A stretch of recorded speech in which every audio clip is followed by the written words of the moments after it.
Hello friends, मी सागर कुमावत तुमचं आपल्या चॅनलमध्ये स्वागत करीत आहे. मिसेस कादंबरीचा हा भाग क्रमांक 4. आपण मागच्या भागामध्ये बघितलं की श्लोक अचानक घरी रिटर्न जातोय म्हणून कादंबरीला झोप लागत नसते.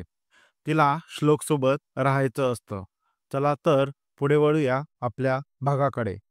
रात्रीचे 10 वाजलेले असतात आणि श्लोकच्या दरवाजावर टकटक असा आवाज येतो.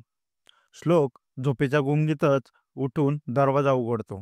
तर समोर बघतो तर मनाली असते आणि तिच्या हातात 2 वाईनच्या बाटल्या असतात. तो तिला आत घेतो आणि परत दरवाजा बंद करतो. दोघं बेडवर बसतात आणि एक एक बाटली हातामध्ये घेतात. अशी अचानक पार्टी. श्लोक बॉटलचं झाकण उघडत मनालीला म्हणतो, "हो, तू उद्या जातोय ना म्हणून."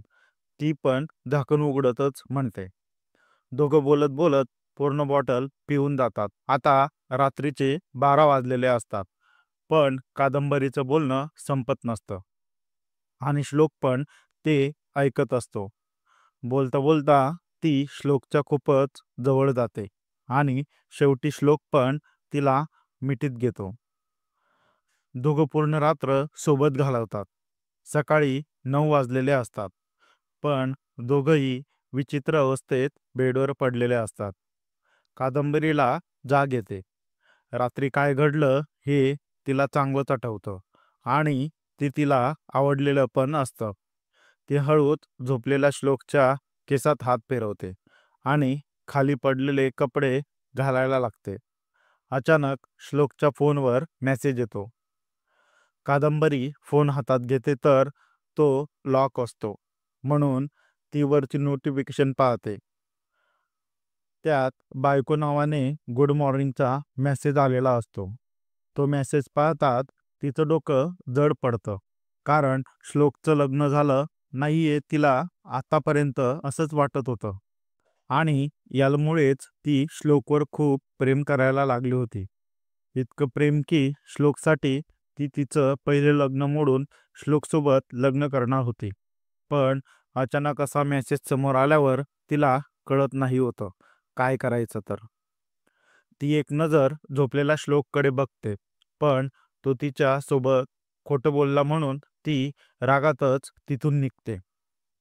थोड्या वेळाने श्लोक पण उठतो आणि कपडे घालतो. शेजारी पाहतो तर मनाली तिथे नसते. तो इकडे तिकडे बघतो, पण दरवाजा उघडा दिसतो. म्हणजे ती गेली असणार असा विचार करून तो अंघोळ करतो. रात्री जे झालं त्याबद्दल श्लोकला खूप वाईट वाटत होतं. नेहावर त्याचं खूप प्रेम होतं म्हणून त्याला अपराधीसारखी फिलिंग येत होती.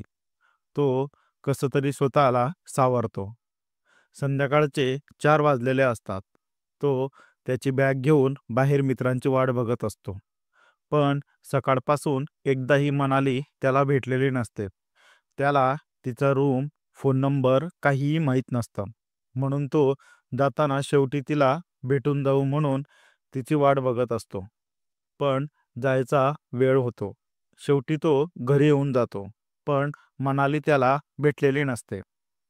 आता 6 महिन्यांनी ती उद्या त्याला भेटणार असते. कितीतरी रात्री त्याला झोप लागते आणि नेहाला कुशीत घेऊन तो पण झोपतो. सकाळी श्लोक तयार होऊन गाडी काढतो. नेहा ऑफिसला आधीच गेलेली असते, त्यामुळे त्याला काही टेन्शन नसतं. कादंबरीने दिलेल्या पत्त्यावर तो अर्धा तास आधीच पोहोचतो. ते ठिकाण म्हणजे गार्डन असतं. तिथे बाकड्यावर बसून तो कादंबरीचीच वाट बघत असतो. बरोबर 10 वाजेला कादंबरी तिथे येते. सोबत कोणीही नसतं. ती एकटीच असते म्हणून श्लोकला पण थोडं बरं वाटतं. ती त्याच्याजवळ येताच श्लोकच्या गळ्यात पडते. श्लोकला थोडं विचित्र वाटतं, पण तो नॉर्मल होतो. "श्लोक, तुला माहीत आहे, मी भारतात फक्त आणि फक्त तुझ्यासाठी आले आहे. तू मला तेव्हा सांगितलं नाही. तुझं लग्न झालं आहे. पण जाऊ दे, मी तरी तुला कुठे सांगितलं होतं माझ्या लग्नाबद्दल. पण आता दोघांचं माहीत आहे. तर आपण त्यांच्याकडून घटस्फोट घेऊ आणि एकमेकांसोबत लग्न करू. ती अतिउत्साह होऊन त्याला सगळं सांगत होती. श्लोकला हे ऐकताच घशाला कोरड पडते, कारण ती असं काही बोलेल हे त्याला वाटलंही नाही होतं. कादंबरी, मी फक्त तुला याच्यासाठी भेटलो की गोव्यात जे झालं ते सगळं विसरून जा आणि माझ्या नेहापर्यंत हे सगळं नको येऊ देऊ. हेच सांगायला मला तुझ्यासोबत भेटायचं होतं आणि तू तुझी ओळख का लपवली हे पण विचारायचं होतं. तू जर आधीच सांगितलं असतं तुझं लग्न झालंय तर मी तुझ्या इतक्या जवळ कधीच आलो नसतो. शेवटच्या दिवशी पण तू अशी अचानक गायब झाली. मी तुला त्या दिवशी पण हेच सांगणार होतो की जे झालं ते सगळं विसरून जा. श्लोक तिच्या डोळ्यात डोळे घालून तिला सगळं सांगतो. अरे, पण मी पृथ्वीसोबत बोलले आहे. आम्ही लवकरच वेगळे होऊ आता. मला तुझ्यासोबत राहायचं आहे. ती परत त्याच्या गळ्यात पडत म्हणते. तिचं वागणं श्लोकला थोडं विचित्र वाटतं. तो तिला बाजूला करतो. आतापर्यंत तो तिला दुरून पाहत असतो, पण आज इतक्या जवळून पाहिल्यावर त्याला कळतं की ती नॉर्मल नाहीये. कारण तिचं बोलणं, वागणं सगळं वेगळं होतं. त्याला आठवतं की आतापर्यंत त्याने भारतात जितक्या वेळेस पण तिला पाहिलं तिच्यासोबत तिचा नवरा होता. म्हणजे त्याला नक्कीच माहीत आहे की ही नॉर्मल नाहीये, म्हणून तो तिला एकटं सोडत नाही.